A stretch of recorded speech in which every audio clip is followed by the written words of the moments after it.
Milloin viimeksi sä oot toiminut rohkeasti?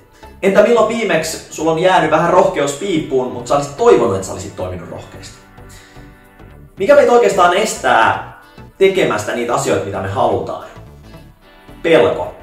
Pelko siitä, että mä epäonnistun ja nolaan itteni ja mun posket rupee punottaa. Rohkeus nähdään hyvänä asiana monellakin eri elämän osa-alueella, koska se auttaa pysymään sulle tärkeälle asialle uskollisena. Ihan sama mitä muut siinä ympärillä tekee. Se auttaa toimimaan rohkeasti tilanteessa, kuten kun sä pyydät ekaa kertaa sun treffikumppani ulos ja sä et tiedä mitä se vastaa siihen. Suostuuko se vai eikö? Eli rohkeus on kykyä olla haavoittuvainen.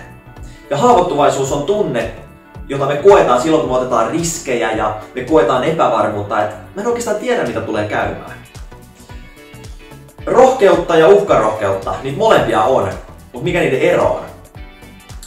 Tämän puheenvuoron aikana me käydään rohkeuden kaavaa, muun muassa uhkarohkeuden ja rohkeuden eroja, ja miten sitä omaa rohkeutta voi lähteä kehittämään tämmöisten konkreettisten työkalujen avulla.